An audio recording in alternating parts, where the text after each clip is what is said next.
दोस्तों कैसे हैं आप सभी। उम्मीद है आप सभी अच्छे होंगे और आपकी दुआओं से मैं भी अच्छा हूं। दोस्तों डीएलएड द्वितीय सेमेस्टर का जो आप लोगों का हिंदी का पेपर हुआ है उसके सोल्यूशन को मैं आप लोगों को कराने वाला हूं। इससे पहले दोस्तों आपके जो भी प्रश्न पेपर हुए हैं, चाहे वो आपका साइंस का हो, चाहे वो आपका मैथ का हो, चाहे वो आपका सामाजिक अध्ययन का हो, इससे पहले चाहे जो भी प्रश्न पत्र हुआ हो, प्रारंभिक शिक्षा के नवीन प्रयास हो, वर्तमान भारती, जो भी है दोस्तों, पूरे पेपर का मैंने सोल्यूशन आप लोगों को करा दिया है। चलिए दोस्तों मैं आप लोगों का हिंदी के पेपर का सोल्यूशन करा देता हूं। दोस्तों अगला है दोस्तों प्रश्न आपका पूछा है कि जो शब्दांश किसी शब्द के आदि में लगकर उसके अर्थ को बदल देता है वह कहलाता है। तो दोस्तों उनका आदि और अंत का पता नहीं है। तो आदि का मतलब होता है दोस्तों प्रारंभ में, ठीक है। तो प्रारंभ में जो लगता है उसे क्या बोलते हैं दोस्तों, हम लोग उपसर्ग बोलते हैं। और अंत में जो लगता है उसे क्या बोलते हैं दोस्तों, प्रत्यय बोलते हैं। तो आदि में लग रहा है तो इसका क्या हो जाएगा दोस्तों, उपसर्ग हो जाएगा। ठीक है दोस्तों, चलिए आगे बढ़ते हैं। अब दोस्तों आपका आ जाता है, देखिए कि चतुरानन में समास है। दोस्तों देखिए चतुरानन में जो आप लोगों का समास होगा वो तो द्विगु समास होगा। क्या होगा दोस्तों, द्विगु समास होगा। लेकिन इसमें आपका दिया नहीं है तो आपका अब कौन सा समास होगा भाई, अव्ययी भाव तो होगा नहीं, द्वंद्व तो होगा नहीं क्योंकि द्वंद्व में और होता है, कर्मधारय तो आपका होगा नहीं। तो आपका बचा कौन सा आपका, तो आपका हो जाएगा दोस्तों बहुब्रीहि समास। कौन सा हो जाएगा दोस्तों, आपका बहुब्रीहि समास हो जाएगा। ठीक है, देखिए हम इसको बहुब्रीहि इसलिए ले रहे हैं क्योंकि देखिए चतुरानन में भाई देखिए संख्यावाचक है तो द्विगु तो होगा, लेकिन इसका अन्य पद भी जिसका प्रधान हो जाता है ना वो आप लोगों का बहुब्रीहि हो जाता है। जैसे चतुरानन में चार आनन वाला अर्थात ब्रह्मा जी को चले जाएंगे तो इसलिए आपका इस पे बहुब्रीहि हो जाएगा। चलिए कवि का स्त्रीलिंग क्या होगा, कवयित्री होगा। तो इसका आप लोगों का पहला ही वाला आप लोगों का राइट आंसर हो जाएगा। चलिए आगे बढ़ते हैं। रविंद्र में रवि प्लस इंद्र, ई प्लस ई, तो आपका कौन सा हो जाएगा, दीर्घ संधि हो जाएगा। क्या हो जाएगा, दीर्घ संधि। ठीक है दोस्तों, अगला है आपका कि सेवा सदन उपन्यास के लेखक हैं। तो सेवा सदन जो उपन्यास के आपके लेखक हैं दोस्तों वो हैं आप लोगों के प्रेमचंद्र, मुंशी प्रेमचंद्र हैं। तो इसका राइट आंसर आपका कौन सा हो जाएगा, चौथा हो जाएगा मुंशी प्रेमचंद्र। चलिए आगे बढ़ते हैं अब हम लोग अति लघुत्तरी प्रश्न की ओर। लोक कथा किसे कहते हैं दोस्तों, लोक कथा लोगों के द्वारा जो कही गई बात होती है उसे दोस्तों आप लोक कथा कहते हैं। लोगों के द्वारा कही गई उक्ति को लोक कथा कहेंगे। अगला है कि संबंधवाचक सर्वनाम किसे कहते हैं। क्या दोस्तों, संबंधवाचक जो आप लोगों का सर्वनाम है किसे कहते हैं दोस्तों। तो दोस्तों यहां पर बोला सर्वनाम कैसा, जो संबंध को बताता हो। क्या हो दोस्तों, संबंध को बताता हो। तो आप ऐसे बोल सकते हैं दोस्तों कि जिस सर्वनाम शब्दों का प्रयोग, क्या दोस्तों, जिस सर्वनाम शब्दों का प्रयोग किसी वस्तु या व्यक्ति का संबंध बताने के लिए किया जाए उसे संबंधवाचक सर्वनाम कहेंगे। क्या दोस्तों, कि जिस, क्या दोस्तों, सर्वनाम शब्दों का प्रयोग किसी वस्तु या व्यक्ति का संबंध बताने के लिए किया जाता है। जैसे आपका जिसका हो जाएगा, और क्या हो जाएगा, जो कि, ऐसे ही आपका ये संबंधवाचक सर्वनाम के अंतर्गत दोस्तों आ जाएगा। जो सो ये संबंध है, जो शो ये सब क्या है, उतना जितना, ये आपका संबंधवाचक में आता है। अगला है दोस्तों प्रत्यय किसे कहते हैं। तो भैया प्रत्यय क्या होता है कि किसी भी शब्द के किसमें दोस्तों, अंत में लग करके अर्थ में परिवर्तन ला देता है उसे प्रत्यय कहते हैं। जैसे मैंने लिखा दोस्तों मीठा, है कि नहीं, मीठा में मैं क्या कर दिया, आई प्रत्यय जोड़ दिया तो क्या होगा, मिठाई। चतुर में आई प्रत्यय है, चतुराई, है कि नहीं। तो उस तरीके से क्या होगा, किसी शब्द के अंत में लग करके क्या होता है दोस्तों, उसके शब्द में परिवर्तन कर देता है, उसे प्रत्यय कहते हैं। संज्ञा किसे कहते हैं, संज्ञा के प्रकार। तो दोस्तों संज्ञा किसे कहते हैं, तो संज्ञा बोल सकते हैं दोस्तों, संज्ञा का मतलब नाउन। तो noun is the name of person place or thing. Noun मतलब नेमिंग वर्ड, मतलब कि किसी वस्तु, स्थान, भाई कोई वस्तु हो गया, कोई स्थान हो गया, और क्या होगा, कोई व्यक्ति हो गया, है कि नहीं, का जो नाम है बताने वाला जो शब्द होता है उसे क्या बोलते हैं, या किसी वस्तु, स्थान, व्यक्ति का नाम बताने वाले को क्या बोलते हैं दोस्तों, संज्ञा कहते हैं। संज्ञा कितने प्रकार का होता है दोस्तों, है कि नहीं। तो संज्ञा आप लोगों का 5 प्रकार की होती है। कौन कौन सा दोस्तों, एक व्यक्तिवाचक होता है, कौन सा होता है आपका, व्यक्तिवाचक होता है। और कौन सा होता है, जातिवाचक होता है, जातिवाचक संज्ञा होती है। और कौन सा आपका होता है, समूहवाचक होता है, समूहवाचक होता है। द्रव्यवाचक होता है, द्रव्यवाचक, और आपका भाववाचक होता है। ये सभी संज्ञा है दोस्तों। चलिए आगे बढ़ते हैं। अगला पूछ रहा है भैया कि पत्र कितने प्रकार के होते हैं। तो पत्र तो आपका 2 प्रकार का होता है। एक पत्र आपका औपचारिक होता है, औपचारिक पत्र होता है, और दूसरा कौन सा होता है भैया, अनौपचारिक होता है, अनौपचारिक। अच्छा, औपचारिक पत्र क्या होता है, सरकारी कार्यालयों के लिए प्रयोग किया जाता है, और अनौपचारिक जो होता है, मित्र, दोस्त, यार, सगे संबंधियों को आप लिखते हैं, वो अनौपचारिक होता है। ये आपका है। अगला क्या है आपका कि मौन वाचन का 2 उद्देश्य पूछ रहा है कि मौन वाचन के 2 उद्देश्य क्या है दोस्तों। मौन वाचन का अगर हम पहला उद्देश्य की बात बोलें तो पढ़ी हुई सामग्री जो होती है उसका जो प्रश्न है उसका सही उत्तर दे पाना, ये मौन वाचन का उद्देश्य होता है। दूसरा दोस्तों कि शब्द का जो लक्षणार्थ जान लेना, शब्द के लक्षणार्थ को जान लेना। तीसरी अगर हम बात बोलें दोस्तों तो शब्दकोश को देखने एवं प्रसंगानुसार अर्थ निकालने की क्षमता का जो विकास करना, ये क्या है, मौन वाचन के आपके उद्देश्य है। अगला आपका है, अब हम बढ़ते हैं लघु उत्तरीय प्रश्न की ओर।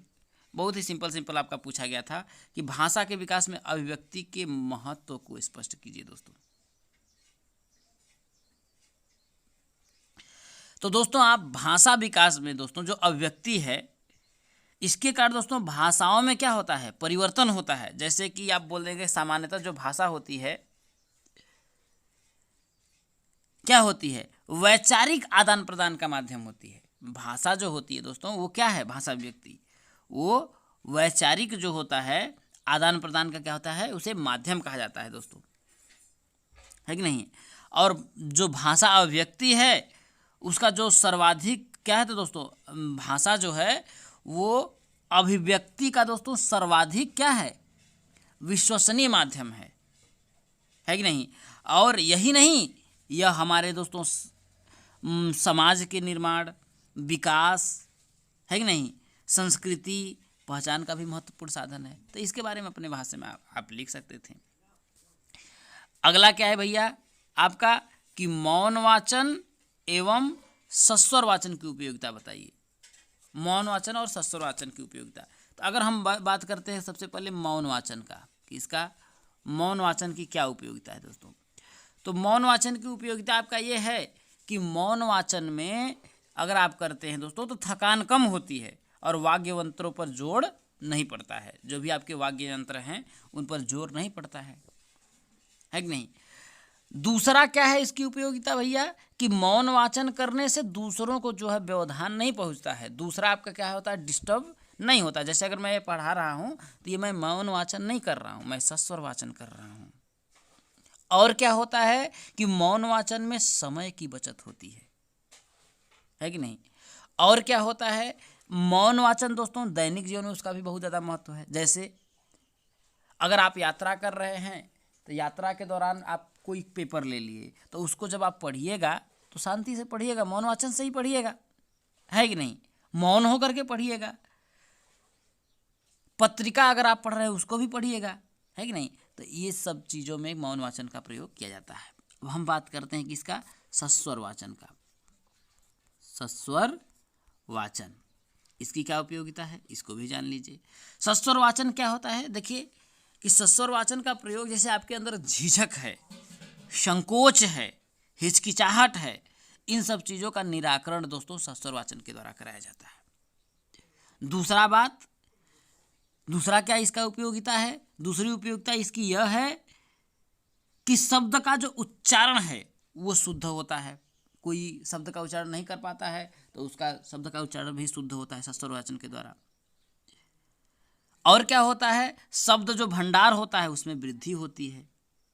और क्या होता है, सस्वरवाचन के अभ्यास से वाद विवाद, भाषण प्रतियोगिता जो होती है, इन सब चीज़ों में क्या होते हैं, निपुण होते हैं। और आपका दृश्येंद्रिया, ध्वनि यंत्र एवं मस्तिष्क तीनों क्या होते हैं, आपके प्रशिक्षित होते हैं। यह आपका मौनवाचन होता है। अगला क्या आपका आ गया कि औपचारिक और अनौपचारिक पत्र में अंतर बताइए। तो औपचारिक पत्र क्या होता है, अब हम बोलते हैं किसकी, औपचारिक की। औपचारिक इधर हो गया, एक तरफ अनौपचारिक लिख लीजिए, अनौपचारिक की बात करते हैं। तो औपचारिक जो आपका होता है उसका आधिकारिक या व्यावसायिक संचार के लिए इसका प्रयोग किया जाता है। लेकिन अनौपचारिक जो होता है, किसी परिचित रिश्तेदार को लिखना है उसके लिए प्रयोग किया जाता है अनौपचारिक पत्र का। और औपचारिक पत्र जो होता है उसका लिखने का जो तरीका होता है दोस्तों, वो आप लोगों का निश्चित होता है, फिक्स होता है कि ऐसे ही आपका लिखा जाएगा। लेकिन अनौपचारिक में क्या होता है, इसके लिखने का तरीका कोई निश्चित नहीं होता है। और क्या होता है, औपचारिक पत्र में दोस्तों जिन वाक्यों का प्रयोग किया जाता है वह बहुत ज़्यादा क्या होता है, जटिल होता है। लेकिन अनौपचारिक में बहुत ही सरल और छोटे वाक्यों का प्रयोग किया जाता है। तो ये सभी हैं। और अनौपचारिक जो पत्र होता है वो आकस्मिक संचार के लिए प्रयोग किया जाता है, लिखा जाता है। तो ये सभी चीज़ें आपका इसमें आती हैं।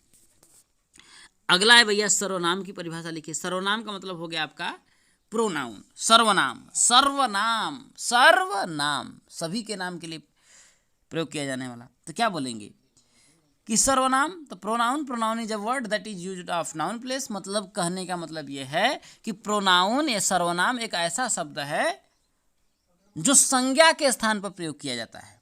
तो आप बोल सकते हैं कि संज्ञा के स्थान पर प्रयोग किया जाने वाला शब्द क्या होता है, सर्वनाम होता है। जैसे मैं हो गया, तुम हो गया, हम हो गया, वह हो गया, आप हो गया, उसका हो गया, उसकी हो गया, ये सभी क्या है, सर्वनाम है। इनका भेद पूछा तो भैया इनके 6 प्रकार के भेद होते हैं।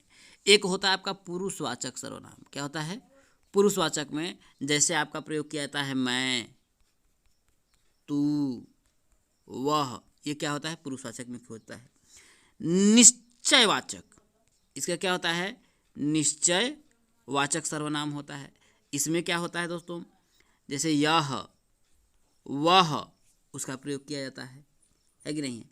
अनिश्चयवाचक, अनिश्चयवाचक में जिसकी निश्चितता न हो, तो जैसे आपका कोई है कि नहीं है, कुछ, ये सभी आपका आ जाता है कि नहीं। और संबंधवाचक आपका आता है, जैसे जो सो। प्रश्नवाचक में कौन, क्या का प्रयोग किया जाता है। और निजवाचक में आप का प्रयोग किया जाता है कि नहीं। ये सभी आपके हो जाते हैं। अगला बोल रहा है कि कहानी शिक्षण के 2 उद्देश्य लिखिए। क्या दोस्तों, कहानी शिक्षण के 2 उद्देश्य लिखिए। तो पहला दोस्तों अगर हम बोलें कि साहित्य के प्रति रुचि उत्पन्न करना, पहला तो उद्देश्य यही है कि साहित्य के प्रति रुचि उत्पन्न करना। दूसरा क्या होता है, सृजनात्मक जो शक्ति होती है, कौन सी, सृजनात्मक शक्ति का विकास करना। तीसरा एकाग्रता को विकसित करना। चौथा अगर हम आपको बात करें तो अंदाज लगाने की जो क्षमता होती है उसका विकास करना।